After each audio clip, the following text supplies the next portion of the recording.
Hello everyone, welcome to Chandra's foodies destination. मैं हूं चंद्रप्रभा और आज मैं बहुत ही टेस्टी, बहुत ही हेल्दी और बहुत ही यूनिक रेसिपी लेकर के आई हूं सर्दियों के सीज़न की। सर्दियों के सीज़न में हम बहुत सारी यूनिक चीज़ें बनाते हैं जो सिर्फ सर्दियों में बनाई और खाई जाती हैं, जिनमें से एक है सरसों का साग और मक्के की रोटी। तो आज मैं लेकर के आई हूँ सरसों का साग, जिसे बनाना बहुत ही ज़्यादा आसान है, साथ ही ये बहुत ही हेल्दी होता है। तो फिर चलिए बनाना शुरू करते हैं। तो इसके लिए मैंने यहाँ पर सरसों का साग लिया है। ये देखिए, मैंने इसे बहुत ही अच्छे से साफ़ कर लिया है और सरसों के साग के साथ उसकी डंडी लेना बहुत ही ज़्यादा ज़रूरी है। मैंने इसकी डंडी भी ली है जो बहुत ज़्यादा मोटी थी, बस मैंने उसे ही निकाला है, बाकी डंडियों को मैंने ले लिया है। और ये है करीब 250 ग्राम। और मैंने यहाँ पर करीब 250 ग्राम लिया है बथुआ। इसे भी मैंने अच्छे से साफ़ कर लिया है और तोड़ लिया है। और मैंने करीब 200 ग्राम यहाँ पर मेथी लिया है, तो इसे भी मैंने अच्छे से साफ़ कर लिया है और इसकी भी हार्ड वाली डंडियों को निकाल दिया है। इस तरीके से मैंने इसे तोड़ लिया है। और मैंने यहाँ पर करीब 250 ग्राम पालक लिया है। ये देखिए, इसे भी मैंने अच्छे से साफ़ कर लिया है और इसकी भी मोटी डंडियों को मैंने निकाल दिया है। और मैंने यहाँ पर एक और चीज़ लिया है, मूली के पत्ते। तो मूली के पत्ते को भी मैंने यहाँ पर अच्छे से साफ़ कर लिया है। ये करीब 3 से 4 मूली के पत्ते हैं और इनमें मैंने ख़राब पत्तों को निकाल दिया है। तो मैंने यहाँ पर 5 तरीके का साग लिया है, ये देखिए, और अच्छे से मैंने सभी को साफ़ कर लिया है। साग बनाने से पहले इन्हें अच्छे से साफ़ करना बहुत ही ज़्यादा ज़रूरी है। तो अब मैं इन्हें छोटे छोटे टुकड़ों में पहले काट लेती हूँ। तो यहाँ पर मैंने लिया है मिट्टी का हांडी, ये देखिए, और मैं इसे गैस पे चढ़ा दी हूँ। और अब मैं इसमें ये कटी हुई सरसों के साग, मूली के पत्ते और पालक के पत्ते सभी को इसमें ऐड कर दूँगी। अभी मैंने इसमें पानी ऐड नहीं किया है, आपने देखा। अभी मैं सबसे पहले इसमें पत्तियों को डालूँगी। तो मैंने यहाँ पर सरसों का साग, पालक की पत्ती और मूली की पत्ती को अच्छे से छोटे छोटे टुकड़ों में काट करके इसमें ऐड किया है। अब मैं इसमें मेथी की पत्ती को भी ऐड कर देती हूँ। तो ये मैंने इसे भी छोटे छोटे टुकड़ों में कट कर लिया है, तो इसे भी मैं इसमें डाल देती हूँ। और अब लास्ट में मैं इसमें बथुए के साग को भी ऐड कर दूँगी। बथुए का साग बहुत ही ज़्यादा सॉफ्ट होता है, तो मैंने बिल्कुल इसे ऊपर ऐड किया है, ताकि नीचे से जब फ्लेम इसमें आए तो सबसे पहले हार्ड वाली पत्तियों को जलाए। तो ये मैंने इसे भी ऐड कर दिया है। अब मैं इसमें नमक ऐड करूँगी। तो नमक आप टेस्ट के अनुसार ही ऐड करें, क्योंकि नमक साग में पहले ही ऑलरेडी होता है, तो नमक थोड़ा सा कम ही डालें। और अब मैं इसमें करीब 1 कप पानी ऐड कर रही हूँ। तो मैंने यहाँ पर 1 कप पानी ऐड कर दिया है और अब मैं इसे ढक करके पकने दूंगी बिल्कुल लो फ्लेम पर करीब 1 घंटे तक। तो आप इसे बीच बीच में चेक कर सकते हैं। और अब करीब 1 घंटे हो गए हैं। तो ये देखिए, साग कितनी अच्छी तरीके से गल गया है, लेकिन अभी इसमें पानी है, आप देख सकते हैं। आप बीच बीच में जब भी इसे चेक करें तो पानी को ज़रूर से चेक करते जाएं। अगर आपके साग में का पानी पूरा ख़त्म हो गया है तो आप इसमें पानी ऐड कर सकते हैं, लेकिन ध्यान रहे कि इसमें हमें गर्म पानी ही ऐड करना है। तो अब मैं इसे फिर से ढक देती हूँ। तो आप देख सकते हैं कि साग हमने इसमें जब ऐड किया था तो पूरा भरा हुआ था ये। अब ये बिल्कुल गल गया है। अब मैं इसमें 1 इंच अदरक के टुकड़े को और 2 से 3 लहसुन की कलियों को इसमें ऐड कर रही हूँ। ये देखिए, बहुत ही अच्छे से ये गल गया है, लेकिन अभी भी मैं सिर्फ लो फ्लेम पर अभी और कम से कम आधे से 1 घंटे पकाऊंगी। आप इसे जितनी देर तक पकाएंगे ये उतना ही अच्छा स्वाद देगा। तो मैं इसे बिल्कुल लो फ्लेम पर करके छोड़ दे रही थी और बिल्कुल आधे पौन घंटे में आकर के इसे चेक कर रही थी। तो अब आप देख सकते हैं ये बहुत ही अच्छे से गल गया है।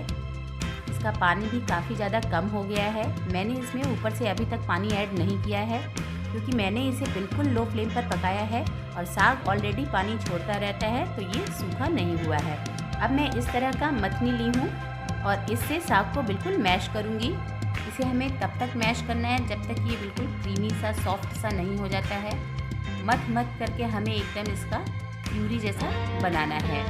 तो इसीलिए मैंने यहाँ पर ये मथनी का यूज किया है। अगर आपके पास नहीं है तो आप लैडल की सहायता से भी कर सकते हैं, जो दाल वाला लैडल होता है। और अगर आपके पास मिट्टी का इस तरह का हांडी नहीं है तो आप इसे किसी भी भगोने में, पतीले में बना सकते हैं, लेकिन बिल्कुल लो फ्लेम पर आप इसे पकाएं। और या तो फिर आप इसे कुकर में 1 सीटी आने तक पका सकते हैं। बिल्कुल लो फ्लेम पर उसे भी पकाना है और कुकर में सीटी ज़्यादा नहीं लगनी चाहिए, नहीं तो साग बिल्कुल कड़वा सा हो जाएगा।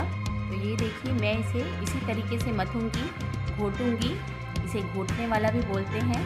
तो इसे घोट घोट करके हमें बिल्कुल मैश ही करना है। बिल्कुल ये देखिए साग बहुत ही अच्छे से मैश हो चुका है। इसका पानी भी आप देख सकते हैं सूख गया है, लेकिन ये बिल्कुल चिपकेगा नहीं अभी।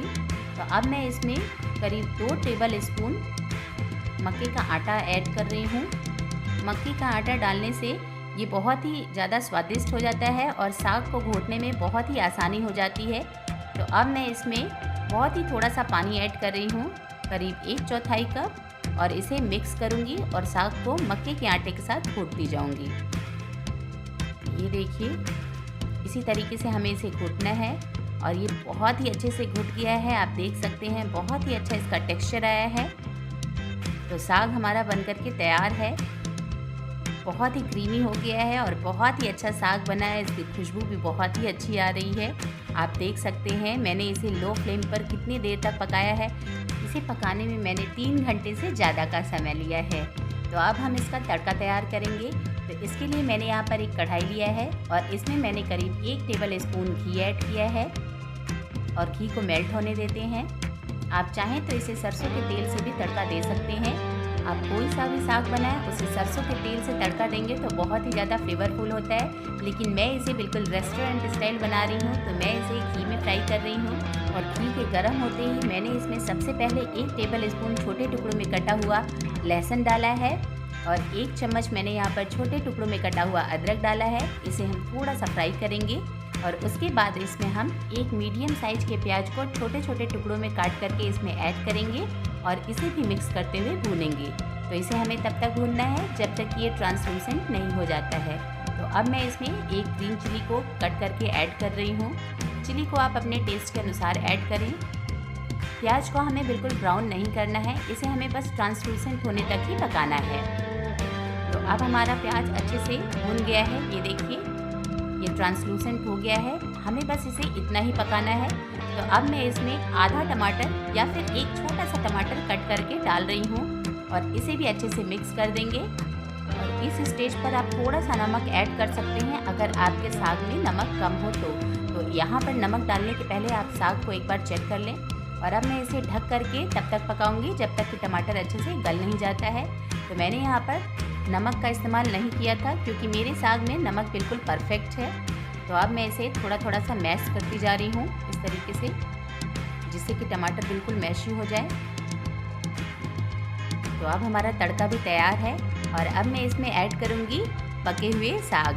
तो साग को भी इसमें आप ऐड कर दें। और अगर आपका साग थोड़ा सा सूखा लगे या फिर आप इसकी कंसिस्टेंसी एडजस्ट करना चाहते हैं तो यहाँ पर थोड़ा सा पानी ऐड कर सकते हैं, लेकिन ध्यान रहे कि हमें पानी को गर्म ही ऐड करना है। आप इसमें ठंडा पानी बिल्कुल भी ऐड ना करें, नहीं तो इसका फ्लेवर बिल्कुल ख़राब हो जाएगा। तो मेरे हिसाब से साग की कंसिस्टेंसी बिल्कुल सही है, तो मैं इसमें पानी भी ऐड नहीं करूँगी। तो अब मैं इसे 1 से 2 मिनट के लिए ढक करके लो फ्लेम पर पकाऊंगी। और ये देखिए हमारा साग बिल्कुल बनकर के रेडी हो गया है। बहुत ही अच्छी इसमें से खुशबू भी आ रही है। तो अब मैं इसे सर्व करने के लिए इसे सर्विंग बोल में निकाल लेती हूँ। तो ये देखिए बहुत ही टेस्टी, बहुत ही डिलीशियस और बहुत ही हेल्दी साग बनकर के तैयार है।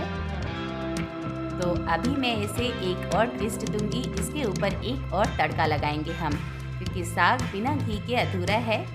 तो साग के ऊपर आप ऊपर से घी ज़रूर ऐड करें। तो मैंने यहाँ पर एक तड़का पैन लिया है और इसमें मैंने 1 टेबल स्पून घी ऐड किया है और घी के मेल्ट होते ही हम इसमें कटी हुई हरी मिर्च और लाल मिर्च को ऐड करेंगे। हमें इसमें किसी भी प्रकार का मसाला ऐड नहीं करना है, जीरा भी ऐड नहीं करना है।